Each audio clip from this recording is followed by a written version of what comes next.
મિત્રો, આજ તારીખ થઈ 19/10/2025। આજે સવારના એટલે કે 8 વાગ્યાની આસપાસ આપણા જ હળવદ શહેરના સરા રોડ ઉપર ગંગા તલાવડીની બાજુમાં એક જ કોમના બે જૂથ સામસામે આવી જતા કુલ 5 વ્યક્તિઓ ઈજાગ્રસ્ત થયા છે, જેમાં 2 વ્યક્તિઓને પીઠના ભાગે છરીના ઘા મારવામાં આવ્યા છે। તેની સાથે 3 વ્યક્તિઓ છે તેને મૂંઢ મારને મારવામાં આવ્યો છે, એટલે 5 વ્યક્તિઓને રિફર કરવામાં આવ્યા છે।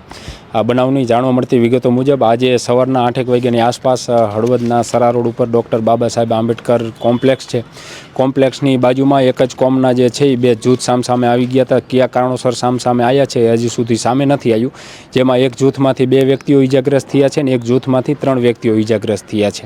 જે ઈજાગ્રસ્ત થયા છે તેમના નામ તમને આપું મિત્રો, તો એક છે બુટાભાઈ જીવાભાઈ રાઠોડ, ઉંમર વર્ષ 40, રાકેશભાઈ મનસુખભાઈ રાઠોડ, ઉંમર વર્ષ 35 અને ત્રીજા છે દિનેશભાઈ વાલજીભાઈ રાઠોડ, ઉંમર વર્ષ 42। આ ત્રણેય વ્યક્તિઓ જે છે તે ઈજાગ્રસ્ત થયા છે, જેમાં બુટાભાઈ જીવાભાઈ રાઠોડ અને રાકેશભાઈ મનસુખભાઈ રાઠોડ છે તેઓને પીઠના ભાગે છરીનો ઘા મારવામાં આવ્યા છે, જેથી તેઓને વધુ સારવારની જરૂર હોય, જેથી રિફર કરવામાં આવ્યા છે હળવદ સરકારી હોસ્પિટલેથી અન્ય હોસ્પિટલ ખાતે। સાથે જ સામેનું જે એક જૂથ છે એમાં હિંમતભાઈ કાનજીભાઈ પરમાર અને કલ્પેશભાઈ હસમુખભાઈ પરમાર, ઉંમર વર્ષ 19 અને હિંમતભાઈની ઉંમર વર્ષ છે 40। એટલે સામેના જૂથમાં 2 વ્યક્તિઓ ઈજાગ્રસ્ત થયા છે, જ્યારે બીજા જૂથમાં 3 વ્યક્તિઓ ઈજાગ્રસ્ત થયા છે।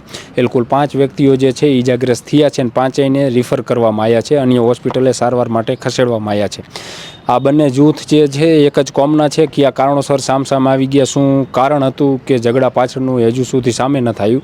તેની સાથે બનાવના પગલે પોલીસ પણ ઘટના સ્થળે પહોંચી ગઈ હતી અને બંને જૂથની જે છે એ ફરિયાદ નોંધવાની તજવીજ જે છે તે હાથ ધર્યું છે।